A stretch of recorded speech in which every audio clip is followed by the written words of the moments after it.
Welcome back, everybody, to the Just Talk Hoops podcast. Hope you guys had a great week last week. Coming back to you with another episode. Just finished up our top 100 last week. Today we're doing something a little different. Normally it's just me talking to myself, right? But today we are going to bring in one of my guys, Noah, MedMed SBC camp, sports broadcasting camp, which was a super fun thing I did this past summer. Got me some great experience. Met some great guys, including Noah. He's a Nuggets fan as well, so we're going to be talking a little bit about hypotheticals for next season, what our predictions, stuff like that, and some all-time stuff as well. So it should be pretty fun. We'll get started with that right here. Probably not going to do anything else this episode, just be talking to him, and then we'll see what I do in further weeks because I haven't planned that far ahead. But it should be pretty fun. Once again, title-runners.net if you want to read some of my stuff, and we'll get right into it. All right, I'm here with my boy Noah. Noah, how's your summer been going? Pretty chill. How about yourself? Just got back from California. Yeah, I've been Last, good. Sorry, what were you saying? it was a lot of fun. Yeah, played a lot of tennis. Nice, How's nice. Yeah, yourself? I've been good. Summer's almost over, but we deal with it. We It enjoy it is what while it we is, do. Sure. So, Noah, why don't you tell listeners just a little bit about when you got into basketball, who your favorite teams are, or whatever. Yeah. So I'm Noah. I'm a big Nuggets fan. Born and raised in Denver. Also a bit of a Mavericks fan. My dad was a big Mavericks fan, so pretty heartbreaking. Luka got traded, but it is what it is. Probably started watching when I was like 8 or 9 years old. Really got into it during like 2018 LeBron. Seeing that playoff run kind of got me hooked. Just carrying that team on his back. So now kind of fell in love with the game. It's a lot of fun to talk about. So yeah, I'm happy to be here. It should be a lot of fun. Yeah, for sure. So we've got a few topics we're going to talk about today. Like always, any thoughts that listeners have, drop them below in the comments. Me and Noah both will look at them. We're always down for discussions, for debates. So starting off, just looking at next season, right? You're going into the 2026 season. Obviously, a lot of teams look really different. Some of them kept the same look, but a lot of them changed a lot up. What would you say season starts right now? Who are you saying is your pick to win the championship next year? Season starts right now. I'm picking the Nuggets. I'm not gonna lie, because last year we were injured. Aaron Gordon, hamstring injury. Jamal Murray injured. Porter couldn't lift his shoulder up. Still took the Thunder 7 games. Honestly, we could have won that series. We were up 2-1. Could have been up 3-1. Could have been up 3-2 when it was 2-all back in OKC. So I think our roster is good this year. We reloaded. We got Valanciunas now. Didn't have a backup center for years. Finally got one now. Now we got Bruce Brown. He's back. Vibes are good again. And I think honestly we're ready to take down OKC. And Jokic's still best player in the world. I think the Nuggets really have a great shot to win it all because the Eastern Conference I'm not, honestly really weak. Top two teams are the Cavs and Knicks. Honestly, I'm not scared of them too for the Nuggets at all. So I think if we get out of the West, we'll win in like 5 or 6 in the finals. But honestly, I think biggest matchup's Thunder, and then also Houston's really good. They're going to be looking really good next year. Kevin Durant, obviously, addition to Finney Smith and Clint Capella. So the Rockets are going to be really good also. I mean, Thompson's a superstar guy. That guy's really good, but I'm going to go with the Nuggets. Yeah, that's fair. I think Nuggets changed up a lot, and I think it was, for the most part, really positive changes. That bench depth has just been an issue for them for years. But I still think I would still probably lean. I think it's between OKC and Denver for me. Now, Yeah. other teams could win it, obviously, but for me, like OKC still has that same core, and then you look at the fact that they're bringing in Nikola Topic, right, who didn't play at Yep. all in his rookie year.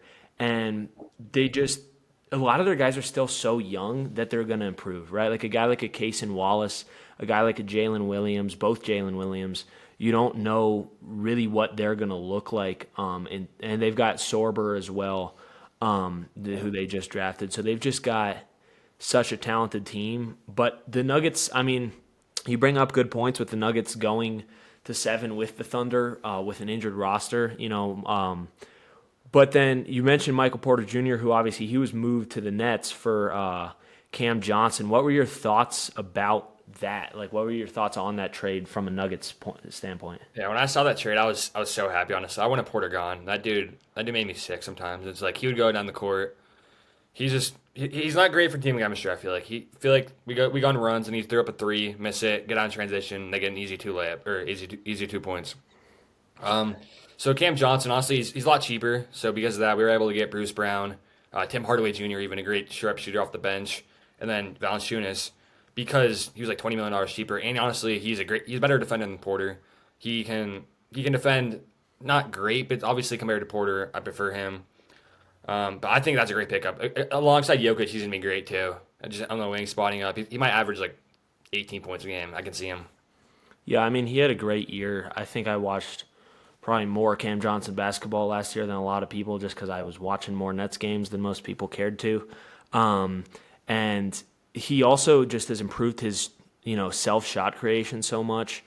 He was really smart with getting to his shots. He uses the pump fake really efficiently. So I think that he could really bring. I think that was something the Nuggets were really missing last year. Was just Mike. He's a great shooter. He's great in the catch and shoot, but there was a lot of times where his creation, both for himself and for his teammates, just left a little bit to be desired, or a lot to be desired in some cases. Because if he was having an off night, it could get ugly. So what do you think? So we said OKC and Denver, right? But there are a lot of teams in the NBA who are stacked to contend right now. So would you say, coming out of the Eastern Conference, do you have more confidence in the Knicks, Cavs, or someone else entirely? I definitely think Knicks and Cavs are like the top tier. I think they'll probably play in the conference finals, 1 and 2 seed. I see Cavs getting the 1 seed. But after that, I'm a big fan of the Magic team. This team's good. Addition to Desmond Bain. They have Jace Richardson off the bench. They got a ball handler now. I think that if they're healthy, obviously, because last year Jalen Suggs was out for a lot of the year. Bankero, Franz Wagner was out. But I think that team could be really dangerous too, and potentially make a conference finals run. But I definitely think that the Knicks and Cavs, there's like a tier, and they're tier one. But I do see the Cavs getting out of the East just because last year, obviously, they ran into Halliburton. That was honestly kind of a fluke series. I feel like the Cavs should have won that. If they played that series 10 times, Cavs would have won it like probably 7 times. But yeah, I just think there's 3 main teams. There's the 3 main. Honestly, don't sleep on Philly too. Philly, if they can stay healthy, I'm a fan of their roster. VJ Edgecombe, if Jerry McCain's healthy, they can definitely make a sleeper run. If Joel Embiid can somehow stay healthy, I doubt it happens, but if it can, they could also be a sleeper team to maybe make some noise. Yeah, I still believe in that Sixers team. I don't know, might be the last year I believe in if it doesn't work out, but they've just got so much talent that it feels ridiculous to just count them out, especially when the East is one of the weakest conferences we've seen in a while. What do you think, though? You say the Cavs, but also they've underperformed in the playoffs for a couple years in a row now. Guys like Jared Allen, I'm a huge Jared Allen fan, but he hasn't looked great in the playoffs. Miles Turner gave him a ton of trouble in that series. Do you think the Cavs need to change up their roster significantly? Do they need to move one of those starting guys to actually have a chance to get to the finals, or do you think they ride it out one more year, see what happens? Yeah, Jared Allen, I feel like last year kind of got played off the floor in that series. He wasn't playing very great at all. But I feel like the addition of Lonzo Ball, if he can stay healthy, but off the bench he could be a nice little spark plug. But I remember during the Kevin Durant sweepstakes, they offered Darius Garland for Kevin Durant, but the Suns declined. So they're definitely trying to make moves. I don't know if they feel totally set out their roster. They could make 1 or 2 more moves down the line, but I feel like if it goes south again this year, they might have to trade Garland, or probably not Mitchell, but they'll have to trade Garland. Mobley's a great piece, defensive player of the year, probably future All NBA first team in a couple years at least. But yeah, I think Garland and Allen are the first 2 guys you'd be trading if you're looking to shake things up. Just because last year, obviously, Garland was hurt, even when he played, he didn't play great. But yeah, I think those 2 players are most on the trade block for the Cavs. Yeah, I'd agree. I mean, I thought maybe they would change something up last season, but then obviously with the start they get off to at the start of last season, there's Yeah. no way they're making any trade. I mean, I just worry that team might be a a team built for the regular season and not for the playoffs. And I also feel like we saw in Utah last time Utah was notable at all was I was thinking Donovan that. Mitchell was Thinking going. that. I mean, he was going off in series in Utah. He was Yeah. doing absolutely incredible. You look at those bubble series, but I feel like we haven't seen him rise in the playoffs quite enough to discount the dropping of Jared Allen. Donovan Mitchell by no means has dropped Yeah, in the yeah. I playoffs. thought you were talking about Mitchell. I was like, Yeah, no. They're not moving Mitchell. He's the best player on that team for yeah, the moment. Evan he's a Mobley's guy. got a lot of potential, but I mean, I think Mitchell, he's the best player on that team, but I think it does. You can't depend on. I think kind of people were thinking, oh well, if Jared Allen, Darius Garland, these guys are underperforming, maybe Donovan Mitchell can just save us and he can just be the savior for this team and we won't have to worry about those guys underperforming. But now you look at it, you say, he hasn't done that for 2 straight years, which is nothing against him. But maybe you look at this team, you say, okay, maybe we need some guys who can consistently deliver in the playoffs because right now we've got some guys who are dropping and just like even though Mitch is great, he's just not able to cover for your starting center all of a sudden becoming significantly worse than he was in the regular season. Yeah. So who do you think are like potential candidates for the Cavs to pick up at the deadline or later this offseason? Because you said like consistent guys in the playoffs. There's not a whole lot of those guys out there, especially like maybe wings. So what do you think? Yeah. DeAndre I'm Hunter not really really great. sure. It's difficult to, especially with the new CBA I salary know. rules, it's really Yeah. difficult for them to find someone who fits those roles. But I could see if they don't perform to the level they want to next year, I could see Jared Allen being moved.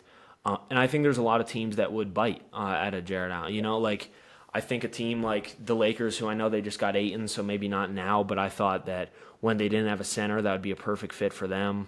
Um, Teams that just need someone like they need a starting quality center. A team like the Celtics might give you, I'm not sure exactly how much they'd give, but they might be like, we need a center because the Celtics are in an awful position right now. And honestly, do you think the Celtics have any chance? Let's say hypothetically, right?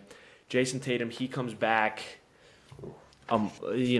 couple weeks before the playoffs start. I know Achilles is hard to come back from, but do you think that Celtics team could be in a position to make some moves in a weaker Eastern Conference if, Jason Tatum's comes back a few weeks before the playoffs, gets a little warm, maybe gets back into form? I mean, as of right now, their starting center is like Neemias Queta, so it's not looking great there. Pritchard and Simons as a backcourt, not great defensively. They've still Super. got White. They've still got D White They too. still do have White. You're right. They have Jalen Brown, and then traded Georges Niang, which was who's their front court now? I It's mean, I think probably you're going JB at the 3, and then what, Niang at the 4 and Keita at the they 5? traded him for a salary dump. They traded him for like R.J. Lewis, the undrafted Oh, rookie. that's right. That's right. Okay, so So they traded Porzingis for literally nothing for an undrafted rookie.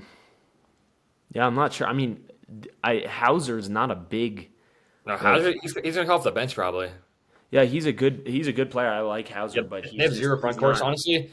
Until they make any trades, and if Tatum somehow comes back, or if he comes back, maybe they can win a playoff series, maybe.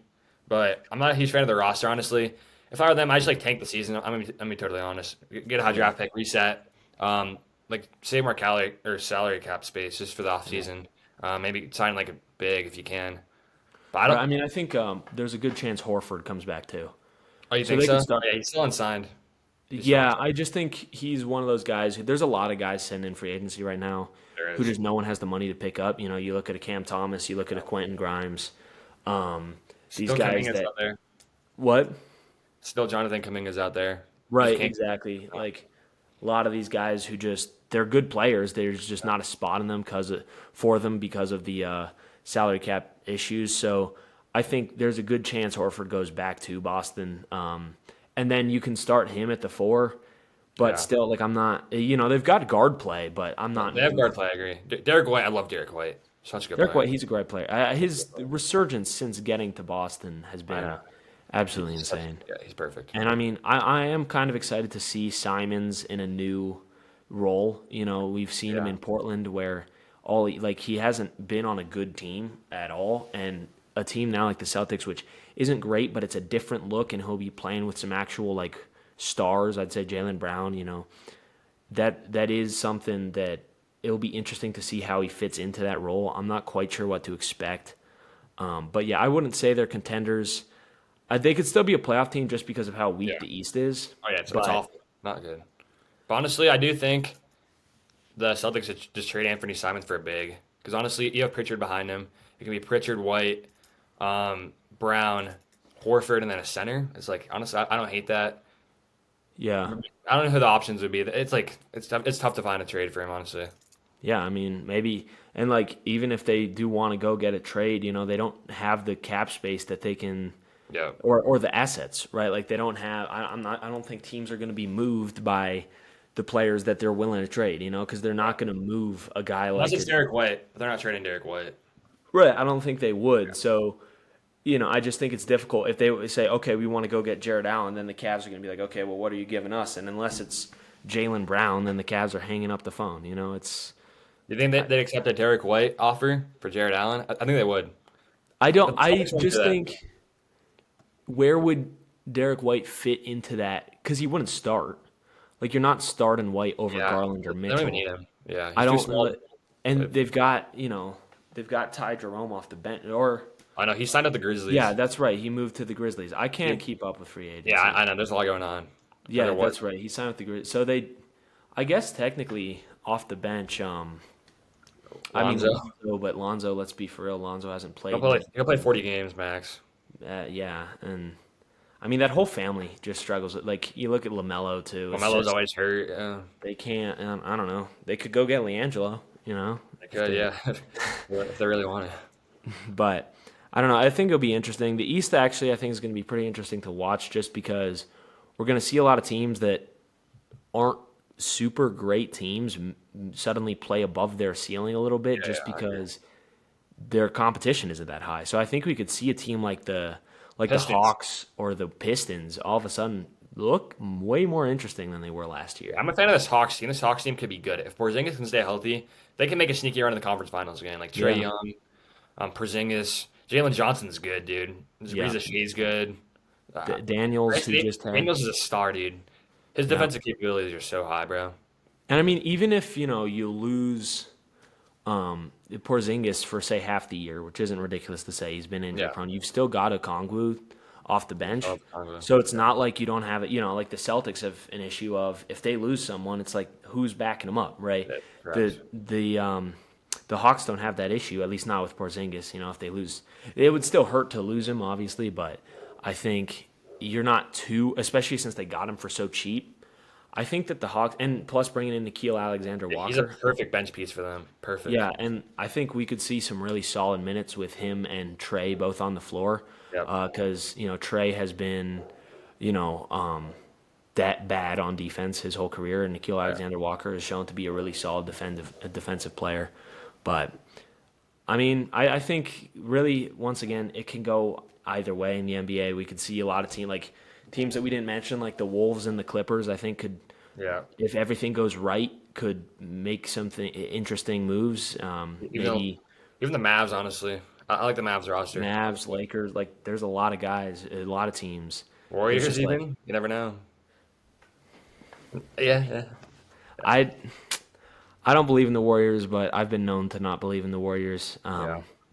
I Not a just single move from them the entire offseason. Not a single move. Zero. except for not re-signing Jonathan Kuminga, which Yeah, he's probably gone. Just trading for I like mean, Malik Monk, honestly. I He'd be mean, great. if they could get Malik Monk, I think that would be really interesting. I really like Monk. He's a great player. I like a lot of those players on the Kings. Unfortunately, they're on the Kings. It's They're just all just like so mid. They're all just yeah. like so. Yeah. But I wish we could see them actually they put together one fun run in 23, Yeah, that was a and fun since run. then it's Curry been ended their whole disappointing. run. Curry ended their Hmm. whole run. 50, game 7. Yeah. Anyway, we'll move on from that. Obviously, difficult to predict contenders at this point. Yeah. But so a lot of guys who every year we see someone new turn into a potential all star, not necessarily all the way to that level, but they break out, they become into it, they come into a new role, or they just do better at the role they were in before. Who do you think could be those guys this season? Guys that just might break out and do much, much better. Yeah, my number one guy is Benedict Mathurin. Like without Tyrese Halliburton now, there's a lot of spot opening up for him. You saw him in the finals last year. He played outstanding. He dropped like 31 game. He has the talent. Last year he's kind of hidden behind in the bench, like 6 man role. Some series he won't even like play that much, like 10 minutes a game. But next year, a lot of opportunity. He's gonna get a lot of playing time. So I think there's really a chance he can average like 20 points per game. Also in a contract year too, so he's been playing even more. Yeah, he's Like playing for money too. playing for money too. Like he wants 30 million. I saw. So I'm looking for him even defensively. If he picks up defensively, he can be a top player in the league, especially when Halliburton comes back. If he's like a lot more developed, they can definitely make another run at it. But without Turner, it's going to be a little rough. But yeah, I'm looking Yeah, at I Nick think Catherine. he was the first name that came to mind for me too. Yeah. Same reasons you discussed. I think we could very easily see that guy average 20. But another one in that same vein, I've got Nemhard. I think Oh yeah. that Yeah. I think that now I would, if I'm the Pacers next year, my backcourt is Nemhard and Mathurin. Yep. Um, I could definitely see McConnell getting a good number of starts, but I would rather start those younger guys with a little more upside. Um, and honestly, I think like Nemhard, he looked absolutely incredible in the playoffs last year. A great two-way player. I mean, his defense on Shea and Brunson and these guys was absolutely incredible. Big reason they were competitive in a lot of series. And when you look at the combination of that and also his handle, his ability to make plays in the clutch, he's got a really solid jump shot. Um, I think that's a guy that I think both of those guys are guys that with Tyrese no longer, spreading the love around the team, they might get more of a centric role in that offense. And that's still going to be Pascal's team while Halliburton's out. But Pascal's not a guy who's going to be like he's going to take all the shots that are available, right? So you're going to see a lot more shots going to guys like Mathurin and Nemhard, and I think we could see from one of the two of them jumping up to a near all-star level, maybe not all the way to all-star, but the Eastern Conference is weak, and those guys could for sure be in those conversations. Yeah, I could Come see Andrew Nemhard. Sorry, averaging like 16 and like 8 assists a game. Like he's an underrated passer in my opinion. Like even off the ball, he's averaging like 5 assists a game, even with Halliburton. So it's like now without him, he's controlling the offense. I can definitely see him like spreading the love to Siakam in the post. Even Isaiah Jackson making him look pretty good because he was out all last year with I think Achilles, right? Can't Um, remember, but yeah, he yeah, was out. Yeah, yeah. But now he's also gonna have a big role, Isaiah Jackson. It's like honestly three guys that can make a big jump on the Pacers. Neesmith is gonna even play better. But another yeah, guy I had was Asar Thompson for the Pistons. Like last year, you could kind of tell he has all the tools to be like a star in the NBA. Super like lengthy. He's like 6'9", outstanding defender. But if he can even get like a slight jump shot, it doesn't have to be perfect, but just a little better jump shot. You can probably average like 17 points a game on great defense alongside Cunningham, Jaden Ivey, and that team. Honestly, that team is just starting to ascend to like they're going to be good in a couple of years. I can just tell. Even next year, they could be pretty good. And I think Asar Thompson is going to be like one of the top players, just like trying to lead them to the next step. And next year, I think I see him taking that next step. yeah. I mean, the physical tools are obviously there. The defense is Yeah. obviously there. That offense, it does need a good bit of work. But I think he could get there. I don't know with Ivy coming back. I don't know how much of a role Asar is going to have in that offense. Yep. But I honestly think like that team could be very interesting in the Eastern Conference. Another one that I have that we mentioned earlier when we were talking about the Hawks, I think Jalen Johnson. Deion Johnson, I yeah. think he's going to be an All-Star next year. All star. Yeah, I remember that hot Yeah, take. you you, I you remember know that. that. I mean, you know my take on that. I think Jalen Johnson is one of the more fun players in the league. I think he's just got a great build, a great archetype for the NBA. I just think the one thing I could see limiting his growth is Porzingis is going to take more of an offensive role. But like we said, Porzingis will play maybe half the season at most, it feels like. And Jalen Johnson, when Porzingis is out, I think he's going to get a big role. He's going to get a lot of that credit offensively. And I think that we're going to see him become one of the more intriguing young players in the East. And I mean, there's a lot of just younger, and especially in the East, I think like Yeah, I agree. It's a lot more in the East. I was looking at the Western Conference before this. I'm like, I don't see a whole lot of players here you can like really break out because the teams are just so good. It's like harder to break out there. Already like yeah, set. like a guy like the Aaron Wiggins has the talent, but He's just buried on the he's bench. not gonna get a ton of opportunity on a team like the Thunder. And he gets some off the bench, but not enough where you can call it a breakout year. Yeah. I had a couple in the Western Conference though. I had Bryce Sensabaugh on the Jazz. Guys, yeah, he dropped like 40 in the summer league. I He was saw that. going absolutely insane in the summer Pretty league. good. He was playing great. I'm not, I didn't watch a ton of Jazz basketball last year, and I probably won't watch a ton of Jazz basketball Yeah. next year. But I do think that he's one of those intriguing guys. And last year, to me, it was I believed in Cody Williams. That didn't work out at all. Yeah, he did not play Um, great last year at all. He had a rough. but One of now the I worst think seasons of all Sensabaugh time. will. What? He had one of the worst seasons of all time for a rookie. It It, was it, it was it was rough. good I was bad. expecting a lot more. I mean, maybe he could make it Maybe work too. this year. I mean, in Utah, it's like you don't have to be that good at basketball to get minutes in Good Utah. point though. But Sensabaugh I think is good at basketball, so I think he could definitely take a bit of a jump. And it's you got guys like Ace Bailey and stuff above him who will definitely get more of those shots. But if he's given the opportunity, which in Utah anyone can get it, I think he could for sure get his. And the other name I had for the West was Shaden Sharp. Shane Sharp. I Yeah, think that's we've a good been one. waiting. Like I for sure have been waiting for a breakout for him. I said start of last season, I was like, I don't think you can keep him and Simons. I just don't think that'll work long term for either of them or for the team. And now Simons is gone, so you're gonna be looking like while Dame is out, who's creating that offense? I think a lot of it's gonna go through Shaden Sharp, and I think that we could and Aiton gone as well, who was Aiton's not an incredible player, but he was averaging, I believe, around 17 or 18 for the Yeah. Blazers last year. So you're going to be looking at Shannon Sharp to create a lot more of that offense. I think we could see that happen. Yeah. I only had like two names honestly, just because I felt like there's a lot of teams, especially in the West, where it's like there's not much chance they're gonna have to like really like make it like a huge jump next season. But I think Mathurin and Thompson are my top two for sure. Yeah, I could definitely see that. And one last one, I have to throw Ned in there. Oh yeah, you got it. I mean, I think we could see the best individual season from Michael Porter Jr. so Yep. far in his career. You could average like 25. I could see him averaging 25. I mean, yeah, I don't know what that efficiency is going to look like.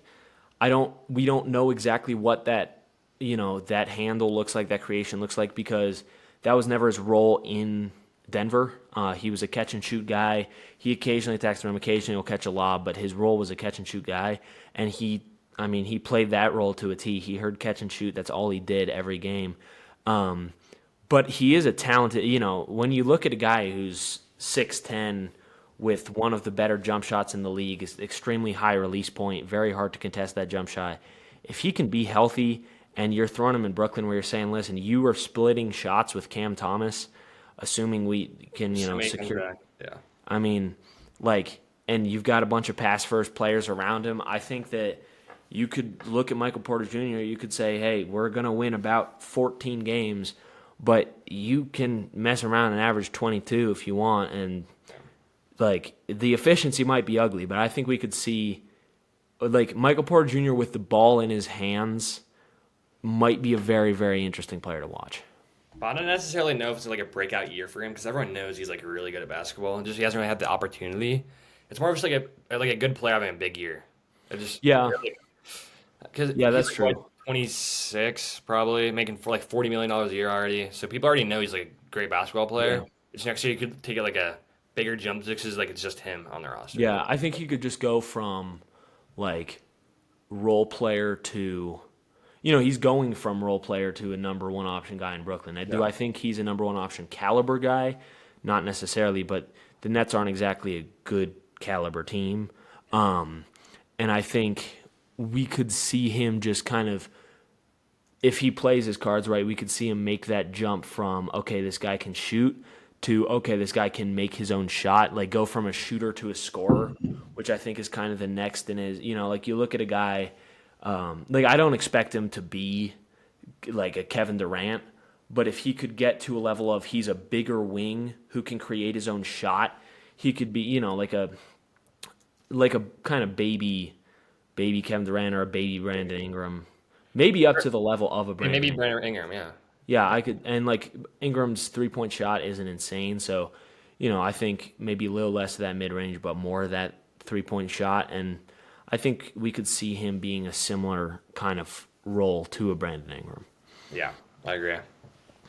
But I mean, there's a whole lot of guys. It's impossible. Like I get my most improved player prediction wrong every year because how do you guess who's going to Yeah. improve? Because some Like, players you think are gonna get like a lot of playing time in next year aren't gonna play that much. Or some guys you think are gonna like aren't gonna play at all, like play or start starting throughout yeah, the year. or even they will get those minutes, that time, and they don't do much with it, or Right. they get injured. Like last year, my pick for most improved player was Jalen Johnson, and He was he playing well he before he got injured. he He was was playing playing well. really really well, and he was in that top ladder. He's in that top five, and top five for most improved, and then he he gets injured, there's just no chance of him winning that award anymore. Because you now have to play 65 games, which some people like, some people don't like. But that kind of transitions us to our next thing, which is you can change one thing about the NBA. You're the commissioner for a day. You can pass one rule, you change it. What are you changing about the NBA? If I'm the commissioner for a day, I'm going to add 2 expansion teams, and I'm Okay. going to add it to Seattle, and to Las Vegas. Yeah, and so last weekend I was in Seattle, and that's just like a sports town, man. Like I walked in the airport, I saw Seahawks gear, Mariners like jerseys everywhere. I was like, okay, this.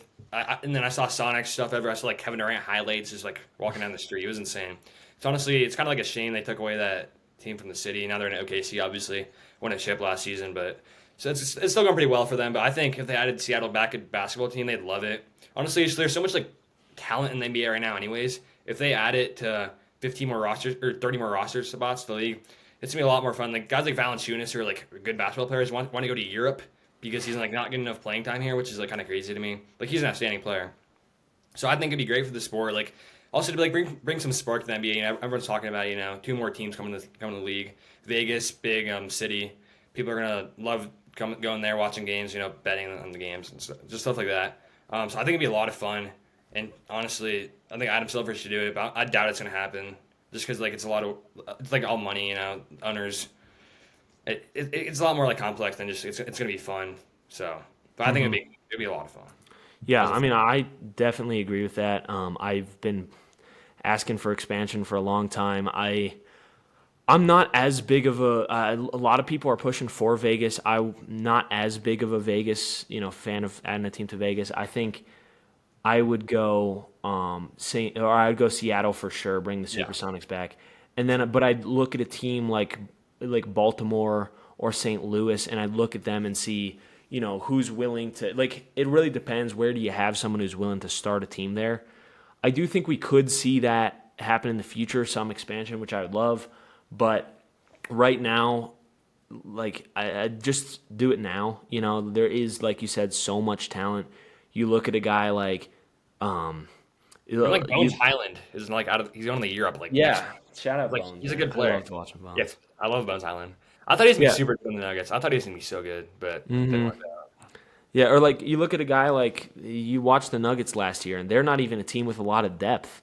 And then you look at a guy like Julian Strother, who doesn't get a lot of minutes through the playoff run, and then finally gets some minutes, shows what he can do, and it's like you were keeping guys, hidden on the bench on a team that doesn't have a big bench, and it just feels like, or look at the guys sitting in restricted free agency right now, There's Yeah. no reason that Cam Thomas and Quentin Grimes and Jonathan Kuminga and all these guys don't currently have a roster spot, and that's kind of ridiculous. So I definitely agree with you. One question though: Yeah. if you are bringing back the Supersonics, are you giving them all their old records and stuff back? Yeah, You know, like that's a good question. I'd say yeah. I mean, honestly, just like stoppage of the franchise for like 15 years or so. They come back and it's just like nothing happened. Yeah, they still have like all their because they won a championship in '90s, right? they won a championship in I Oh, believe '79, and then they went to the finals in '96 right, that's right. against the Bulls. But Against the Bulls, if in the '90s, unless you were the Bulls you or weren't the gonna win. Bull or Jordan was retired, you were not going to win a championship. But So I'm gonna with the say yeah, Sean you keep Kemp, it. I'm gonna say you keep the it. Sean Kemp and the Gary Payton and the Supersonics were a really, really solid franchise. Like, you look at their history and it's not like a team like the Nets who have struggled, historically to really put together, a great run, or like a great franchise and identity. The Sonics had a championship in the '70s, and then in the '90s they were really, really solid. And even in 2000, when they were moved to Oklahoma City, they had Kevin Durant, That's Russell Kevin Westbrook, Durant. I know. like Jeff I think Green. Russ. I think Russ came the next year. No, Or he was well. He never played a game as a Sonic, but he was technically drafted as as a a Supersonic yeah. because he was Yeah. drafted before they moved. But It's not like there's some like dying franchise anyway. Like they're trying to grow if anything, but whatever. They went to OKC. OKC's doing well. Um, yeah, OKC's I doing mean, great actually. you can't hate the Thunder for doing really solidly. It's just it does feel like the Supersonics should be a team, and I don't know. It'd be interesting to see. Like I feel like there's also just so many branding opportunities and all this stuff, and they're like the NBA is or the second most popular sports league in America, behind only the NFL, and they're very profitable. So it's like they've got the money to do this, and there's no reason for them not to do it. And I don't hate Adam Silver as a commissioner, but him lacking on adding expansion has just been disappointing to me. My thing would be I've got a controversial one that I would Yeah. change. A lot of people would be against this, but I am very tired of players getting injured at the end of the years. We looked at last year, you look at players getting injured at the very end of the year. You look at Jason Tatum, Kyrie Irving, Damian Lillard, Tyrese Halliburton. Like it was getting ridiculous. Darius Garland got hurt. Like Joel Embiid struggled throughout his career I with mean, getting Embiid's like injured. he's different. Like he's always hurt. Like I Yeah, don't but think it's you also look around the league and you're seeing a ton of guys who, are more injury prone, and it's like this feels like a newer development where guys are all of a sudden getting injured and like having to sit out back to backs and stuff. So I'm saying you got to fix that somehow. I'm saying you shorten the season. You keep it the same length. You don't shorten the time season. You keep it the same length, but I don't think you necessarily need 82 games plus a full 16 plus game playoff format. I think you keep it the same. You eliminate back to backs. You get it down to 75, 72, 70 games, somewhere in there. So you don't take away. It's not like, okay, we're going to football, 17 games a year. You're going down, 5 to 10, 15 games, and you're just changing it enough where you can get rid of the back-to-backs, because we're seeing guys get their bodies are too tired by the end of the year to give us full effort, or they give full effort and then it gets them hurt. And I think the best way to do that is, the game just moves so fast nowadays. It moves so fast, and these guys are running faster and jumping higher than they ever have before. And I don't think you can expect the human body to be able to physically maintain that. There are some guys who stay healthy, but a lot of them don't. And I just think when you watch players, like, I don't want to watch a playoff series decided by injuries.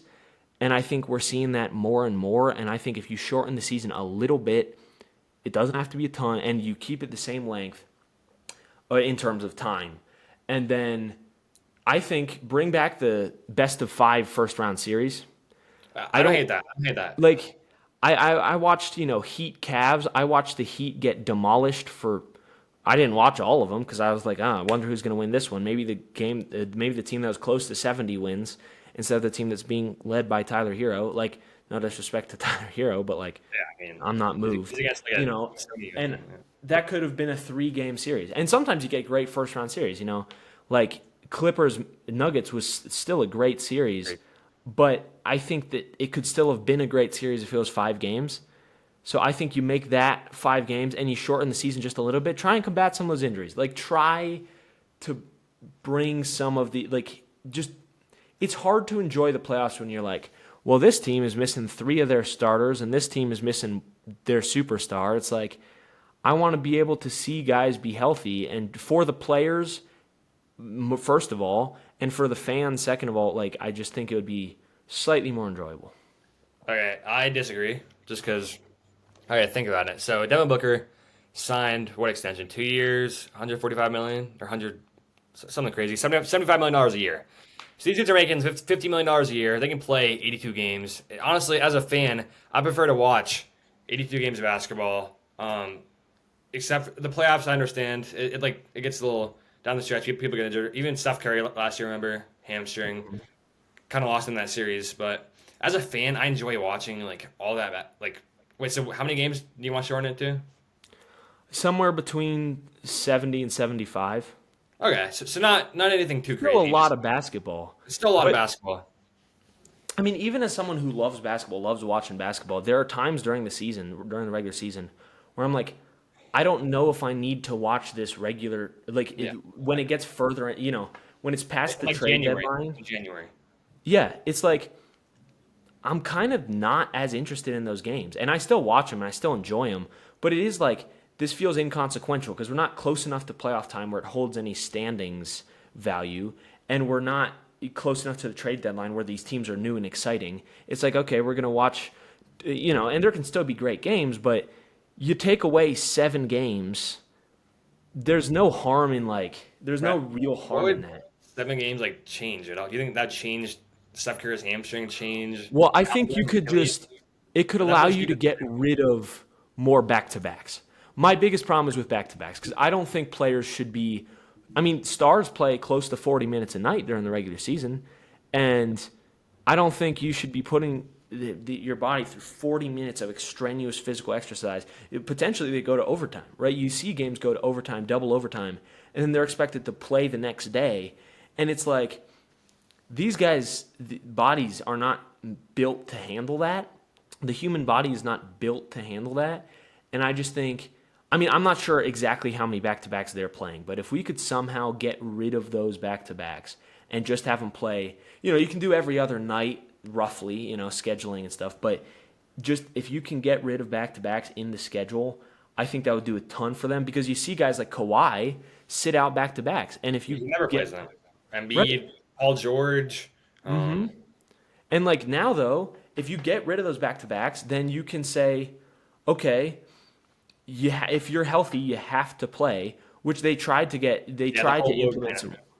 Yeah. Yeah, they tried to implement some rules against load management, but it's hard to do that when it's like, well, you're asking these guys to play a back to back when they've had injury issues. You're asking them to put their body on the line. But if you now say, okay, we changed our rule, so you're no longer playing a back to back. Now you have to play in every game where you're healthy. I think then the fans get to see the players they want to see. The players play every game; they get held accountable for that. And the NBA can genuinely say, we did something to try and combat injuries. Injuries are the worst part of sports. And if you can do anything to change it, I think it's worth doing. All right. So your main rule changes: eliminate back to backs, make the first round 5 game series. Yeah. Yeah. Okay. If you can eliminate back to backs and you can still keep it 82 games, fine. I just think the easiest way to feasibly do that is, take away a few games. It just makes it Yeah. easier to schedule. It wouldn't make a huge difference, but I think it definitely would be better for the players. But honestly, I love the first round 5 game series thing. That'd be so much more interesting. Like first round, like game one of the playoffs. So it's always like it's the first round, game one of the playoffs. It's like, do I really need to watch this? But if it's best of 5, you're like, okay, this game matters. 'Cause you can't be going down whatever it is 1-0 and then having to win 3 games in a row or 2 of the next 3, whatever it is. So I think that'd be great. Even honestly, second round, best out of 5. I don't hate that either. Um, yeah, honestly, I could see your thing happening. So it'd be like 75 games a year. Get rid of all back to backs. Yeah. I'm sure stars will like it. Just money's obviously lost a little bit for the owners. I don't know if they're gonna be a fan of that. And Right. they're I still mean, paying their stars the same amount of money.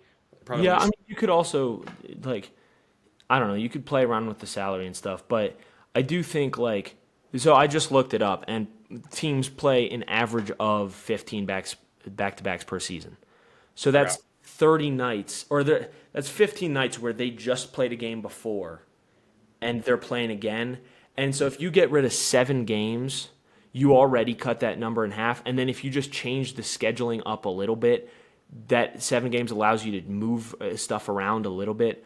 I think that you could be looking at a slightly better injury issue in terms of, and obviously you'd also have to change the rule about players playing at least 65. You might have to lessen that just because asking them to play a lot of the season instead of just the majority. But that can be moved very easily. I just think we've got to somehow get these injuries down. I just hate to see a guy go down, like a guy like a Tyrese Halliburton or a Jason Tatum, who aren't particularly injury prone players, go down because they're putting in so much effort. And it's like, yeah, are injuries still going to exist? Of course. But if we can do anything to limit them, I think that's a chance worth taking. But at the same time, you're like they're putting in too much effort. They're playing too much basketball. But it's like they still are making $50 million a year. They're still making a lot of money. And then just for it to be shortened, being saying you have to play, don't play as hard. Don't play as much just to make sure you're healthy. Just honestly, you should be doing that on your own to get sure you're healthy. Like in the off season, you can literally do whatever you want to make sure you have the opportunity to play in the finals and stay healthy. If you're like Curry's hamstring, if you, I'm not saying it's his fault, but it's like I'm sure there's extra precautions you could take.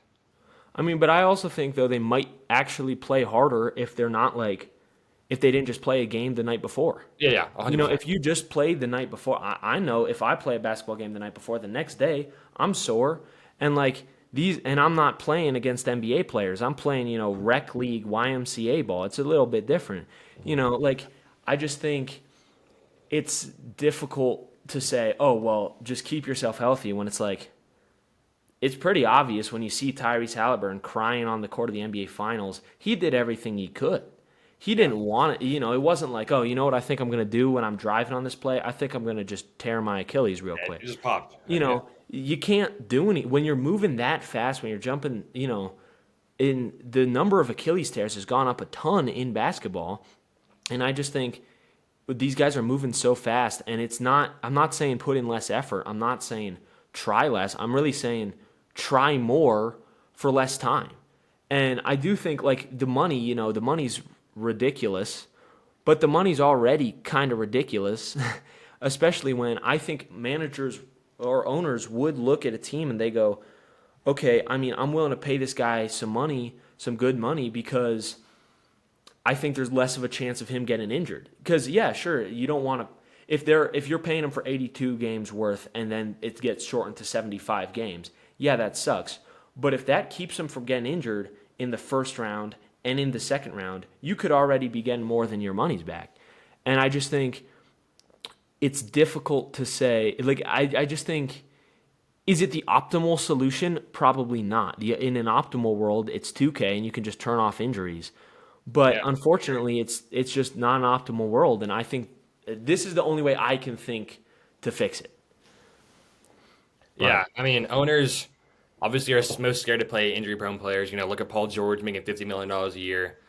Out a lot of last season, Embiid making $55 million. Not a great contract right now. Porzingis even making like $35 million. Boston had to get that off the books really fast. Pretty much just dumped them for nothing if you're injury prone. So owners are really reluctant to pay guys who are injury prone. Just in general, I'd say. yeah, I don't know. I think it's difficult, but I don't know. If Adam Silver's listening, he should take our ideas Right into now, account. yeah, okay, I know call I up. know he listens occasionally, so Right now, well, every once in a while, he'll pop in here. right, yeah, sure. I might get him on the next episode. Stay Oh tuned. yeah, But anyway, now we'll shift gears a little bit. We're talking a lot about current stuff, and it is the off season, so we've talked about pretty much everything that's going on. yeah. Now we're gonna switch gears a little bit to all time players. Just going who are some guys you think get underrated by the standard fan today, and why? I'd say today, Moses Malone. Dude is a three-time MVP. No one really talks about him. He was in the same early '80s, kind of similar era to like Johnson or Magic Johnson and Larry Bird, but still like no one really talks about him. Kind of got overshadowed by those guys. So people kind of ignore the fact that he won 3 MVPs and the dude was like one of the best players of all time. So I think, especially like 40 something years later, people just kind of look past that small little era of like him and like Julius Erving and kind of skip to the Magic Bird era, which kind of like brought back the NBA. But most Malone, one of the best players of all time, top 20, top 20, I'd say. Top 20 to 25, yeah. 20, top 25. But he just like gets honestly no respect. Like nobody talks about him at all. How many rings does he have again? One, two.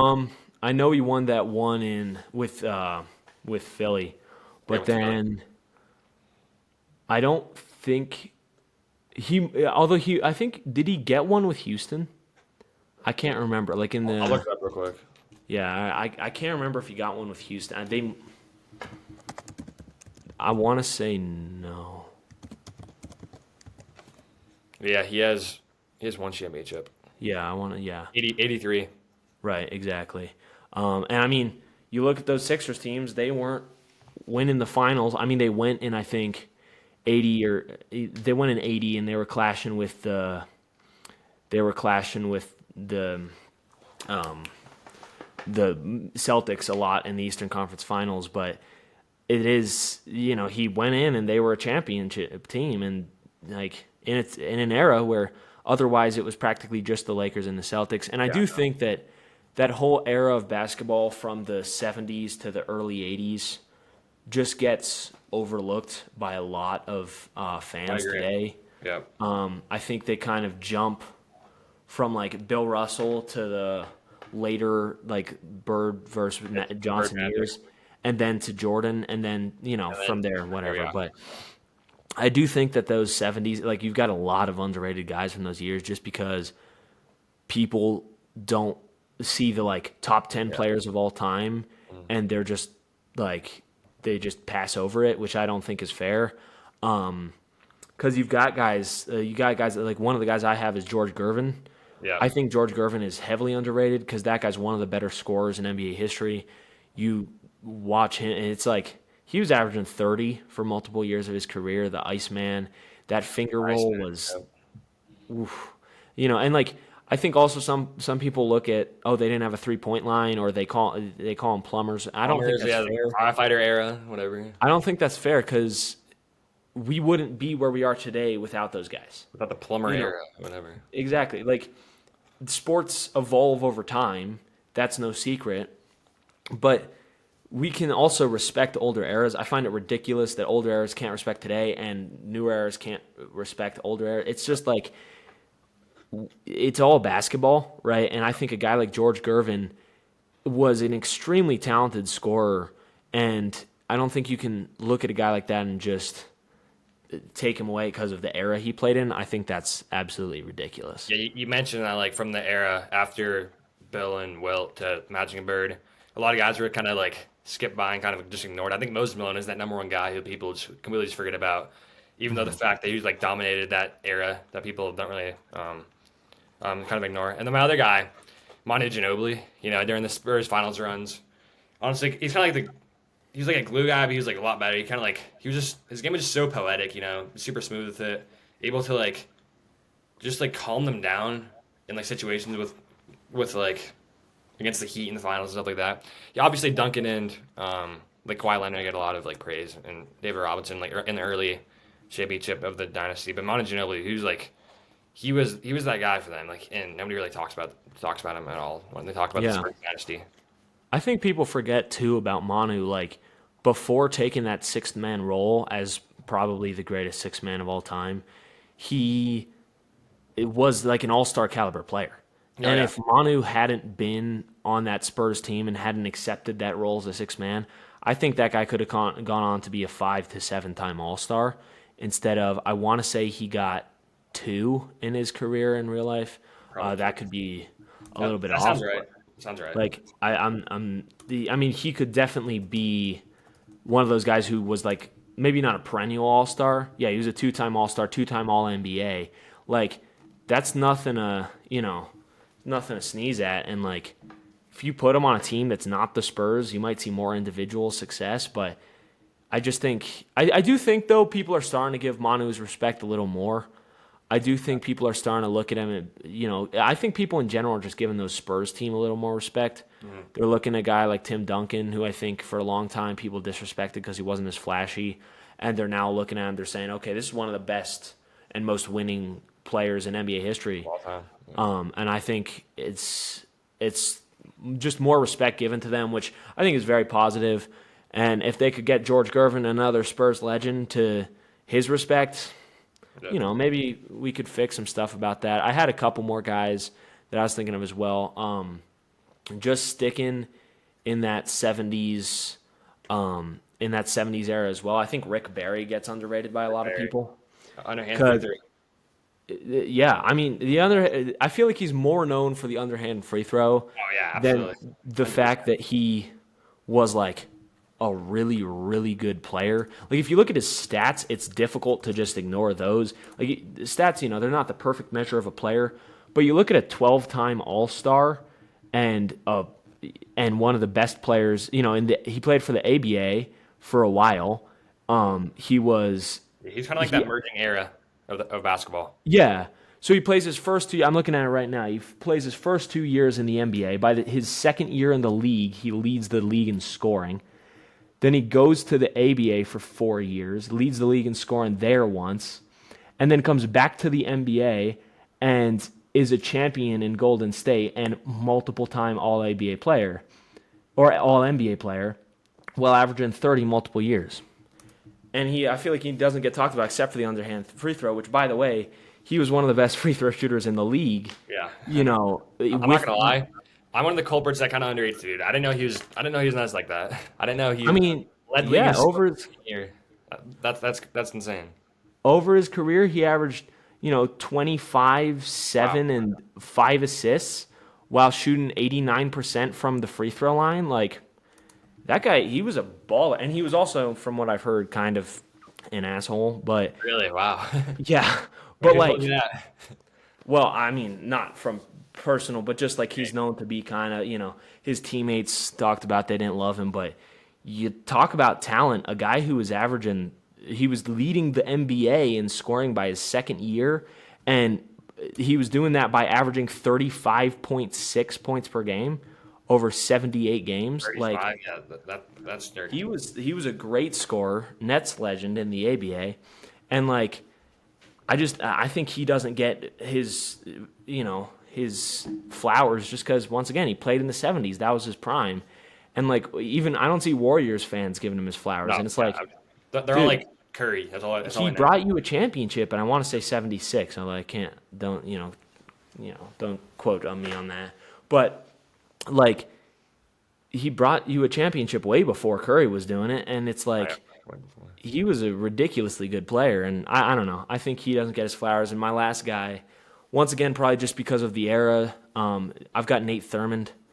I think Nate Thurmond is one of the best defenders of all time, outstanding defender. and would have been a multiple time All NBA player if it wasn't for the fact that there were only two All NBA teams, and Wilt and Bill were in the league like his first whole career, and you're not going to beat those guys out for All NBA. But like great defender, great rebounder. Looked like he was like 47 at 23 years old, but Like at the time era, all the awards are just all messed up. Like don't even look at awards. Other than like yeah, rings. It's like don't look at all NBA. Don't look at like even points per game. I feel like it's all just like either super inflated or like super deflated. Because yeah. like Bill I think Russell, you got to watch Bill tape Russell, on him. 11 rings, slightly inflated. I'm not gonna lie. Right. I Wilt, mean, there are only 8 teams in the league for most exactly. of So it. it's a little bit inflated. Still impressive. Still the Still really impressive. Don't best get me winner wrong. in maybe sports, but like Yeah. I do think Nate Thurman's a guy, like he played in the 60s, and people, once again, he was a Warriors legend, and they don't talk about him at all. And it's like, I just think, there's a lot of guys who've been lost to history, sort of. And I write I have a series of articles about guys who I think are underrated all time. But I just think like those are some of those guys who just don't get their flowers, and I think fans should start giving them a little more respect. But Yeah, I agree. Especially just that like time period just gets zero respect at all. Just yeah. because it's a gap, whatever. All right, so that's all with the topics we had, but I'm gonna give you one final like on your feet question. All right, You let's take hear it. one player from older eras. Let's say pre 2000. Okay. And you put them in today's NBA and they get better. Like their game translates better to today's NBA than it translated to their era. Who do you think that would be? Um, Scottie Pippen. Scottie It, Pippen. Okay. Scottie Pippen. He's that big like defender. He exact prototype what you need, kind of like Jason Tatum prototype. Obviously, I'd say even a little better. He's able to go off the dribble. He's able to like lock up the other team's best player, which is exactly what we need. Like perfect sidekick, like back with Jordan. But here he'd be the one option on like a finals contender. Absolutely. Obviously with like the faster pace, I think it's even better getting out in transition with him.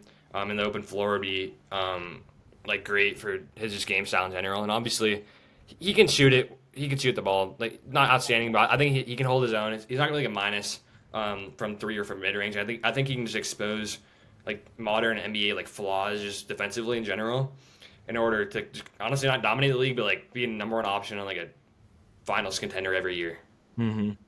Yeah, I think that's for sure a good pick. He was probably the first, or maybe not the first, but one of the first point forwards, like one of the Exactly. pioneers of that role. I think Jason Tatum's actually a pretty good comp. I think we'd see him at a higher defensive level, so I think you could even look at like a Kawhi kind Kawhi. of as a comp too. Just great two-way wing. It would be for sure interesting to see him. Yeah, that's not that's a good one. But Yeah, I'd honestly, go. don't underrate Tatum's defense. Tatum's a really good defender, dude. He Like is. he's an He is. outstanding defender. He's not quite. I think Pippen would be all defensive level, which like first team all defensive Yeah, level, which isn't what Tatum's quite up to. yeah, Um, I agree. I think Tatum's jump shot is a little bit better, so it's a trade off. But I do think like we could be looking at Pippen as one of the best defenders in the league, plus a playmaker and attacker, which could be Yeah, really in scary. today's NBA, guys who can like do like everything or like at like a certain level, they're gonna be like one of the top players in the NBA, able to like stay around for a while and just do whatever they can to just carry the team. Yeah. So Yeah. who would you say? I mean, there's a couple. There are some guys who I think would translate really well. I think you look at it. I think there are actually a lot of guys in Nuggets history. Like if you look at a Mahmoud Abdul Rauf, I think he would like because his 3-point shot was really good, He was and a I think bucket. that that's something that has become more valuable today. But my end of the day pick is gonna be Alex English. Alex, I yes. just think that Alex English played way ahead of his time. And there were a few of those like kind of spindly bucket getters at the time, but you look at him now, and I think you throw him into today's league, and he looks like Kevin Durant. Is he Yeah. to the level of Kevin Durant? Maybe not, but I think he could be really good. And is he really relying on the mid-range shot? Yes, but if you were to kind of modernize his game, I think that 3-point shot could look really solid. And I don't know. I really like Alex English as a player all time. I think he's underrated as well. But that's sorry if you can hear my dog. Yeah, hey, you're all good. Well, I have a question. But Now in reverse, if you could put anyone in like within the 2010s, I'd say, in a different time, who would you okay, choose? And like what time? I think you put Rudy Gobert in any era from like the 60s to the 90s, and we'd be looking at him as way better than we're looking at him now. Well, like top Because 20 all time. top what? Top 20 all time. I don't know if I go quite that far, Yeah. but Yeah. that's like he still has not a lot of offensive game. Oh yeah. We look at a guy like Dikembe Mutombo, who in the 90s was regarded as one of the best players without much of an offensive game. And I think you could look at Rudy Gobert and you could say he could be just like that because he's one of the best defenders we've ever seen, but he's not going to be dealing with as much 3-point spacing, so he's going to be able to farm blocks in the paint and rebound. I just think that style of center is going out of style, and I think you could look at all those type of centers like a Tyson Chandler and a Roy Hibbert. If you put them in the 90s, I think those guys would look a lot scarier than we look at them today. Or even like my guy, like a low post guy, like Jaleel Okafor. Like that dude in the 90s, he wouldn't have been. He would have been all star, but he would have had a roster spot for like he would have been probably 10-year veteran. He'd have held his own in the 90s. Yeah. He's able More to valuable than he is today. a Yeah, lot like more valuable. if he'd just been born like 20 years earlier, he would have been a He would lot have been better. nice. He would have been good. Just wrong era, wrong. Yeah. Is that your pick for? That's my pick, Jaleel Okafor. That's your pick, Gilo Okafor? Okay, yeah. That's a fun. I think big men especially The are big man, like yeah, 100%. It's just like you. because it's the modern big man like just shifted so much. It used to be like just staying in the paint, be in the post all day, like block some shots. But now it's like you gotta be able to shoot, get out of transition, run, even pass the dribble. You have to do it all in today's NBA. But Yeah, back then you didn't have to pass it all. yeah. I mean, like there's still some traditional bigs today, but not a lot. Most of them are able to do a lot more. But yeah, I think that's pretty much all we've got. So thanks for coming on, Noah. Yeah, absolutely. It was a good time. Hopefully, we'll get you back on at some point. Super fun. Good to talk to someone else for a little bit instead of myself for an hour. But That's fun, dude. yeah, so that's all we've got. Thank you guys for listening. I will see you guys next week. Hopefully, you guys have a great week. See you guys.